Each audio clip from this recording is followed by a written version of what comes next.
Allegations that he used banned IVs before his last bout with Manny Pacquiao, Floyd Mayweather must now turn his focus to Andre Berto on Saturday night in Las Vegas. Mayweather has said publicly that he will retire after his 49th fight. If Floyd defeats Berto and then retires, he would tie former heavyweight champion Rocky Marciano's record of 49 wins, no losses or draws. Marciano retired at 31 years old after defeating Archie Moore. That was all the way back in 1955 that record has stood. Stephen A., what impact could these allegations have on this fight in Floyd? I suspect little to nothing. Floyd Money Mayweather is just entirely too experienced, and when the adversity hits him, he rises to the occasion inside that ring. But I will bring up a couple of things. Number one, supposedly he had canceled an interview with SportsCenter that he was supposed to have yesterday. Yeah. Normally, I'm very, very big on you make a commitment, you do everything it takes to get there. In this particular situation, I don't have a problem with it, because when you are a fighter and it's like on the eve of the fight, anything that distracts you, remember, it only takes a split second to get caught with the wrong punch and take you out of there. So anything, when it comes to fighters, I'm not talking about meaning him and SportsCenter or whatever. I'm saying that when it comes to a fighter, whether it be unboxing or the UFC or something like that, when your very life basically is on the line because you got to fight, you shut off all distractions. That's just me at that moment, meaning like on the eve of the fight. The other thing that I want to say is this. I don't believe Berto is going to win this fight. I think he's going to get schooled. I don't think he's on Mayweather's level. But I would like to keep in mind, Berto does have power, he does have speed, and he does not back up. He's coming. And so as a result of that, you get a puncher's chance in the sport of boxing. And I believe he has a puncher's chance, even though I don't think it's not as much of a chance, because I don't expect Mayweather to get hit, to be quite honest with you. Having said all of that, I do not believe Mayweather is going to retire. I do believe he will fight this fight. He will announce his retirement, obviously, and say it was great and he's not going to miss it. And then he will wait to see what happens with Cotto and Canelo Alvarez on November 21st, I believe. And after that, what Pacquiao does. And then he'll make a decision about getting another $100 to $200 million down the road about a year from now. In the end, what it comes down to is that he's gotten a bit slower, just a touch. He's got hit against Sugar Shane, got hit against Madonna. And so as a result of that, even though you surmise that this ain't going to be a distraction because he's too experienced and too much of a veteran, you never know, because we're talking about a split second where something could happen. So I'm keeping my eyes on this, because I think regardless of how they want to act, this report stung them just a little bit, more so than other things in the past. This is not the first time something like this has been mentioned.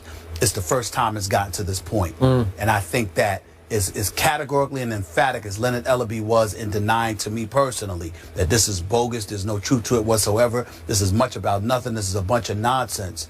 At the end of the day, that doesn't mean they're not irritated. It doesn't mean they're not disgusted. And you never know how that can affect somebody just 48 hours later. You know, when you first started talking, I thought you were just kind of hyping the fight, like giving people a reason to watch it because one punch could catch him.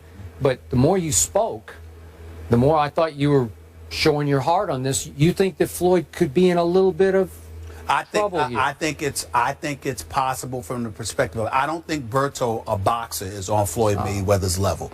And I don't think that he can outbox him. My thing is, I think Berto knows that. And the whole thing about it is that I don't care how beautiful you can box. How are you once you get hit? If Berto hits this guy, Berto is not as slow as Madonna, and he's not as old as Sugar Shane. If Berto catches Money Mayweather, there could be a problem. I don't believe it will happen, but again, the slightest distraction, when you get up there in age, reflexes just a touch slower, you never know. I'm not trying to promote the damn fight. I ain't going, but I'm telling you. You're going to watch it? Yeah, of course I will watch it. I'm going to watch it. Should I buy it? As a casual boxing fan, should buy it, because we will definitely talk about it on We'll definitely talk about it. We're in this business. You know what? You can watch it because Berto is going to come to fight. Now that may not, that's going. I agree with you. But he's, Andre Berto does not back up. Unfortunately, he walks into a lot of punches. That's right. And he has lost 3 of his last 6 fights, including losing via TKO to Jesus Soto Caras. that was because he was a one-on fight at that time too. Okay, Just like you said, Pacquiao. I understand, Right. but still, the record is the record. And I did have an issue. Floyd should have gone ahead and made his appearance on SportsCenter at 6 o'clock. It was during the 6 o'clock hour last night. He must have been stung by this because Thomas Hauser's reporting raised a lot of serious questions, a lot of red flags. And I'm not sure Floyd wanted to have to deal with that. Maybe, as you say, this close to the fight. He wanted to just do a fight interview, and all of a Just for sudden... the record, I'm not saying he shouldn't have showed up. I'm just Okay. saying I understand it, considering Gotta stay focused. right now on the eve of the fight.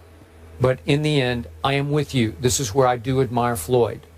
He's always in some, involved in some issue somewhere off the field, Outside so the to ring, speak, yeah. right? Outside the ring. And this man can focus like no one's ever been able to focus. So I'm assuming he will focus well enough and be skilled enough to just simply outbox Berto. Could Berto catch him? I don't know. I doubt it. I will buy the fight. I will watch to see what you brought up. Floyd is 38 years of age, and Father Time waits for no man, so maybe just a touch slower. I want to see him give Pacquiao a rematch because I think it would be a fair fight. Guys are desperate, and when you're desperate and you come after somebody and you force them to fight, and if you're Floyd and you don't like punching, it could be interesting. All right. Could be. Well, I hope we'll see so. what happens. I hope it's not his last fight. I hope it's interesting. We'll see. Eli Manning gets paid? Say what? You might be surprised by the dollars. We'll fill you in on the contract details after the break. This is First Take. Stay with us, won't you? In his first game as Bills head coach, Rex Ryan will try and put an end to a streak of 7 straight Bills coaches who lost their first game coaching with the team. We know there's been a carousel there. And it won't be easy against Andrew Luck in the Colts. Andrew Luck has more yards, completions, and attempts in his first 3 seasons than any quarterback in NFL history. He's a lock, Skip Bayless. Only Dan Marino threw for more touchdowns. Who wins? Andrew Luck, Hall of Famer. Stephen A. Smith, here I go again. Another home underdog. Indy minus 2.5 points at Buffalo. And I'm going with another upset that really in a few weeks won't seem like that big of upset. I'm saying that Buffalo is going to be a wild card team in the AFC, finishing second in this division to New England. And I'm going to say that with Rex just electrifying that community, as we saw when we visited up there, that stadium is going to be rocking at kickoff this Sunday for the new era to begin. And maybe I drank too much of the Buffalo Kool-Aid when we went up there for our first visit to our first camp. But I love this football team. And I'm shocked that Rex had the wisdom and the foresight to give Tyrod Taylor a shot here because he can play. I believe in it. It's his first start in the 5 years he's been in the league. But I loved him in the preseason game that we got to see him in. And this offense has been explosive throughout the preseason. Obviously with Sammy Watkins and Percy Harvin and Robert Woods and LaShawn McCoy. And I think LaShawn's going to be fairly healthy, they say, for this opener. They threw in Richie Incognito on that offensive line. I'm not a fan of his as a guy, but as a player, he can play. And that defense, it is loaded. They don't have Marcel Darius for week 1. They'll have him going forward.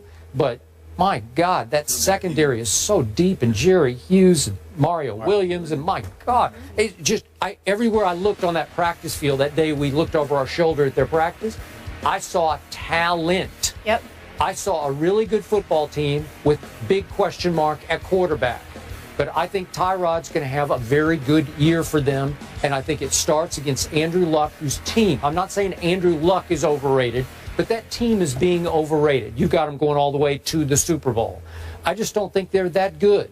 I don't see it, and I think they're going to get off to a rough start at Buffalo. I got Buffalo winning 28-24. Remember at camp, Jim Kelly said Tyrod Taylor. He did. I was a little surprised when he told us that for quarterback competition, but he said, don't rule him out. During training camp. What I would, I'm sorry, Skip. Yeah.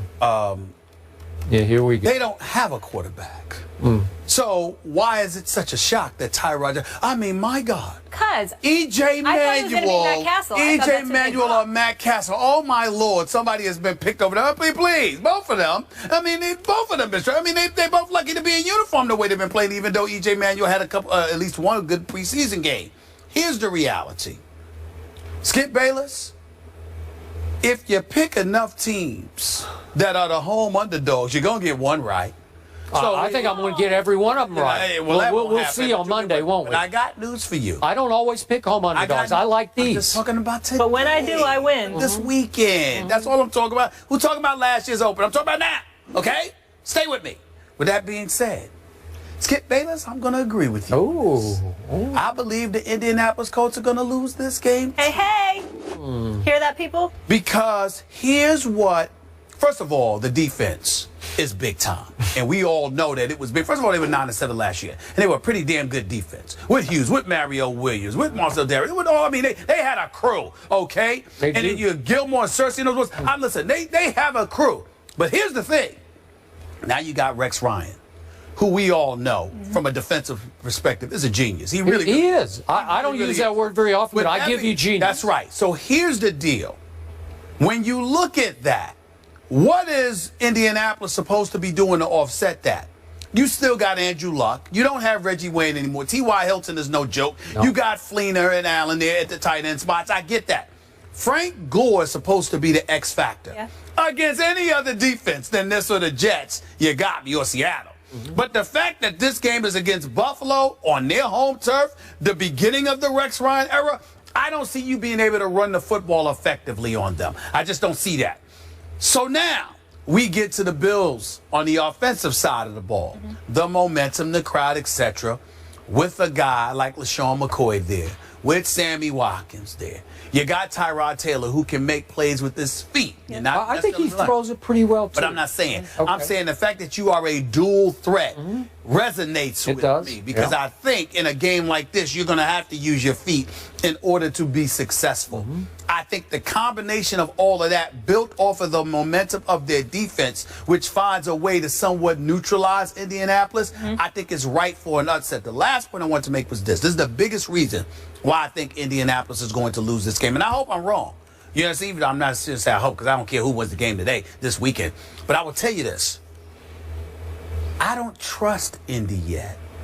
One of the biggest things about, even though I think talent-wise they can go to the Super Bowl, what I want to see from Indy is them walking into an environment like this for opening day and showing up.